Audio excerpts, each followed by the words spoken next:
राधे राधे दोस्तों, आप सभी का राधा भक्ति चैनल में स्वागत है। आइए जानते हैं आखिरकार क्यों मनाया जाता है महाशिवरात्रि का त्योहार। कब हुआ था शिव पार्वती का विवाह। हर हर महादेव। महाशिवरात्रि पर हुआ था शिव और माता पार्वती जी का विवाह। अगर आपका जवाब है हाँ तो गलत है। आप बहुत से लोग ये जानते हैं कि महाशिवरात्रि के दिन भगवान शिव और माता पार्वती का विवाह हुआ था। महाशिवरात्रि शिवलिंग के प्राकट्य की रात्रि है। शिव रात्रि का उपवास करके आप शिव कृपा पा सकते हैं। महाशिवरात्रि का पर्व फागुन माह के कृष्ण पक्ष की चतुर्दशी तिथि को मनाया जाता है। इस दिन व्रत रखकर भगवान शिव की पूजा करते हैं। इस साल महाशिवरात्रि 26 फरवरी दिन बुधवार को है। बहुत से लोग ये जानते हैं कि महाशिवरात्रि के दिन भगवान शिव और माता पार्वती का विवाह संपन्न हुआ था। इस दिन भगवान शिव वैराग्य से दाम्पत्य जीवन में प्रवेश किए थे। बहुत लोगों से जब आप पूछेंगे कि महाशिवरात्रि क्यों मनाते हैं तो लोगों का जवाब यही हो सकता है।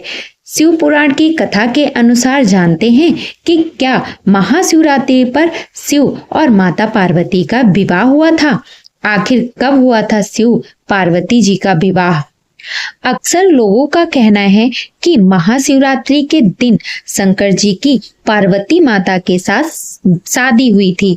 ये दुनिया के लोग कहते हैं, लेकिन जिसने शिव पुराण की कथा सुनी होगी या पढ़ी होगी तो शिव जी और माता पार्वती की शादी की जो तारीख है वो महाशिवरात्रि यानी फागुन कृष्ण चतुर्दशी तिथि नहीं है। भगवान महादेव के विवाह की जो तारीख है वो वैशाख शुक्ल पंचमी तिथि है।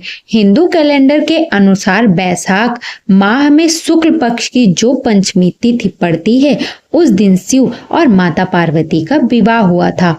शिवरात्रि क्यों मनाते हैं या शिवरात्रि विवाह की रात्रि नहीं है। ब्रह्मा और विष्णु जी ने शंकर जी को पहचानने के लिए धरती पर प्रथम शिवलिंग का प्राकट्य करवाया था। यह शिवरात्रि भगवान शिव के जन्म की रात्रि होती है या शिवलिंग के प्राकट्य की शिवरात्रि है। आपसे कोई पूछे तो आप बताएंगे कि शिवरात्रि को भगवान शिव का जन्म हुआ था। शिवरात्रि का महत्व क्या है। एक बार भगवान शिव ने माता पार्वती को शिवरात्रि के महत्व के बारे में बताया था। उन्होंने बताया था कि जो भी व्यक्ति शिवरात्रि के दिन व्रत रखता है और उपवास करता है वो शिवलिंग का अभिषेक न करे, धूप फूल अर्चना वस्त्र या न अर्पित करे तो भी वह शिव की प्राप्ति कर लेता है। वह शिव जी को प्रसन्न कर लेता है। महाशिवरात्रि भारतीयों का एक प्रमुख त्योहार है या भगवान शिव का प्रमुख पर्व है। फागुन मास के कृष्ण पक्ष की चतुर्दशी तिथि को महाशिवरात्रि पर्व मनाया जाता है। माना जाता है कि सृष्टि का प्रारंभ इसी दिन से हुआ था। पौराणिक कथाओं के अनुसार इस दिन सृष्टि का आरंभ अग्निलिंग जो महादेव का विशालकाय स्वरूप है उदय से हुआ। महाशिवरात्रि के दिन भगवान शिव व पत्नी पार्वती की पूजा होती है या पूजा व्रत रखने के दौरान की जाती है। साल में होने वाली 12 शिवरात्रियों में से महाशिवरात्रि को सबसे महत्वपूर्ण माना गया है। भारत सहित पूरी दुनिया में महाशिवरात्रि का पावन पर्व बहुत ही उत्साह के साथ मनाया जाता है। अब आइए जानते हैं कि शिव जी की पूजा क्यों होती है लिंग के रूप में। ये अद्भुत रहस्य है। क्या है शिवलिंग की कहानी। महर्षि भृगु जी द्वारा रचित ग्रंथ भृगु संहिता जो कि ताम्र पात्रों पर लिखित सुल्तानपुर लोधी में स्थित है। इस प्राचीन ग्रंथ में भगवान शिव जी की शिवलिंग के रूप में ही क्यों पूजा होती है सवाल का उचित जवाब लिखा हुआ है। ग्रंथ को पढ़ने वाले महायश वाचक ने बताया कि भगवान शिव की पूजा लिंगाकृति में होती है। इसका भी कारण है भृगु जी द्वारा दिया गया श्राप त्रिदेवों में से सर्वश्रेष्ठ कौन है। इसकी परीक्षा लेने के लिए भृंगु जी महाराज पहले सृष्टि रचयिता ब्रह्मा जी के पास गए, परंतु सर्वश्रेष्ठ होने का गुण न पाकर फिर भगवान शंकर के पास कैलाश पर्वत पर गए। शिव जी की समाधि में लीन थे। उनके गणों ने भृंगु जी को मिलने से मना कर दिया। महर्षि होने के कारण किसी भी स्थान पर जाने के लिए कोई रोक टोक नहीं थी। फिर भी महर्षि ने कहा कि कृपया आप उन्हें मेरे आने का संदेश भिजवा दीजिए, परंतु शिव जी के गण हरगिज मानने को तैयार न थे और ऐसा वाद विवाद हो गया कि गणों ने भृंगु जी का अपमान करना आरंभ कर दिया। उनको मारने के लिए त्रिशूल इत्यादि शस्त्रों का साथ लेकर भृंगु जी के पीछे पीछे भागने लगे। अब भृंगु जी ठहरे महर्षि, उनके पास कोई अस्त्र शस्त्र नहीं था, अगर था तो केवल एक कमंडल। भागते भागते भृंगु जी एक ऐसे स्थान पर पहुंचे जहां आकर वह ठहर गए और उनको क्रोध आ गया और मन ही मन सोचने लगे कि हे शंकर जी, आज मैं आपके पास आया तो किसी और काम से था। आज तो मैंने आपको एक बहुत बड़ी उपाधि से सुशोभित करना था, परंतु आपके गणों ने मेरी यह हालत कर दी। इस हालत पर क्रोधित होकर महर्षि भृंगु जी ने भगवान शंकर जी को श्राप दे दिया कि जाओ, आपकी भी कलयुग में पूजा न हो। श्राप मिलते ही भगवान शंकर का तीसरा नेत्र खुल गया और महर्षि के सामने उपस्थित हो गए। कहने लगे, हे भृंगु, अपना दिया श्राप वापस ले लो, क्योंकि इस सृष्टि के निर्माण करने में मेरा भी नाम आता है। अगर मुझे ही इस सृष्टि से बाहर निकाल दोगे तो इस सृष्टि में कुछ भी नहीं बचेगा। अगर हम सृष्टि बना सकते हैं तो इसका विनाश भी हम कर सकते हैं।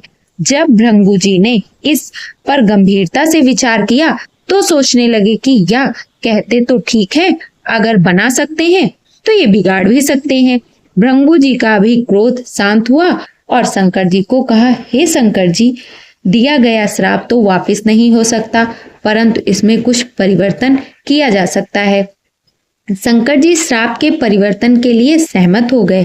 तब महर्षि ने पूछा, प्रभु, क्या आप अब प्रसन्न हो? तो शंकर जी ने सहमति जताई। तब महर्षि भृंगु जी बोले कि आपकी कलयुग में पूजा अवश्य होगी, परंतु आप तो यह शारीरिक आकार लिए हो। इस रूप में पूजा न होकर ब्रह्मांड रूपी लिंग आकृति में होगी। यही भृंगु जी का श्राप ही सबसे बड़ा कारण है कि भगवान शंकर की पूजा एक लिंग की आकृति में होती है। तब भगवान शंकर जी ने महर्षि भृंगु को आशीर्वाद दिया, हे महर्षि, आप जिस कार्य में लगे हुए हैं, आपका वह कार्य पूर्ण हो सकता है। धार्मिक ग्रंथों में लिखा गया कि संत वचन पलटे नहीं, पलट जाए ब्रह्मांड। अब आइए जानते हैं कि शिवरात्रि मनाने की अन्य वजहें। समुद्र मंथन के दौरान हलाहल नामक विष पैदा हुआ था, जिसे नष्ट करने के लिए भगवान शिव ने उसे अपने कंठ में रख लिया था। दूसरा, शिवरात्रि को भगवान शिव और माता पार्वती के विवाह के उपलक्ष्य में मनाया जाता है। इसे शिव और शक्ति के मिलन का भी दिन कहा जाता है। शिवरात्रि को मोक्ष की प्राप्ति होती है। माता पार्वती ने भगवान शिव को पति के रूप में पाने के लिए कठोर तपस्या की थी। मान्यता है कि इस दिन भगवान शिव ने तांडव नृत्य किया था और ब्रह्मांड का विनाश किया था और फिर से इसका निर्माण किया था।